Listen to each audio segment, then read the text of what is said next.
Video पसंद आएगी तो वीडियो को लाइक कर दीजिएगा और चैनल को सब्सक्राइब कर लीजिएगा। बिस्मिल्लाहिर्रहमानिर्रहीम। इंसानी तरबियत के लिए दो बातें बहुत अहम हैं, एक खौफ और ताअत रब, और दूसरे ताल्लुक़ व लिहाज वालिदैन।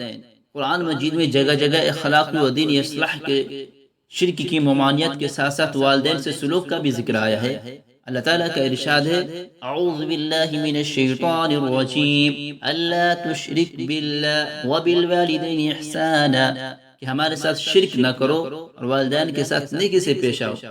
और इंसानी ज़िंदगी में अगर जायज़ा लिया जाए तो यही दो मरकज़ मालूम होंगे जिनके असर व मदद से आज इंसानी ज़िंदगी बाकी है। खुदा ने इंसान को पैदा किया और फिर ज़िंदा रहने के ज़रूरी असबाब मुहैया फरमाए। ये खाना, ये पानी, ये हिफाजत और सर्दी और गर्मी से बचने के सब सामान खुदा के पैदा किए हुए हैं और खुदा की तरफ से मुहैया किए हुए हैं। अगर खुदा मिट्टी न पैदा करता और पानी मुहैया न फरमाता तो तख्लीक आदम के साथ साथ औलाद आदम की बका के लिए ग़िज़ा किस तरह मुहैया होती।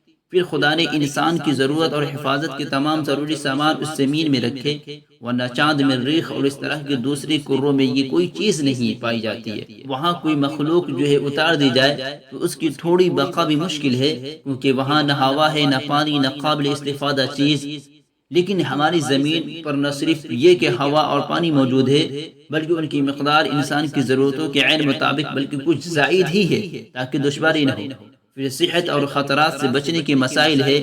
एक मोमिन तो बहरहाल इस बात पर यकीन रखता है कि रब्बुल आलमीन की खुसूसी नुसरत व मदद न हो तो चंद लम्हात में सेहत व ज़िंदगी की बका मुश्किल है। तो सबसे कबल रब्बुल आलमीन का एहसान मानना और इताअत करना ज़रूरी है। इसलिए कुरान मजीद में, जो कि किताब व हिदायत व तरबियत है, सबसे पहले इसी की ताकीद करता है कि ला तुशरिकू बिल्लाह। और हज़रत लुक़मान अलैहिस्सलाम ने अपने बेटे से खिताब नकल करता है कि या बुनय्या ला तुशरिक बिल्लाह इन्न शिर्क लज़ुल्मुन अज़ीम, ए मेरे लड़के तुम अल्लाह के साथ किसी को शरीक मत करना, इसलिए कि यकीनन शिर्क जो है बहुत बड़ा जुल्म है।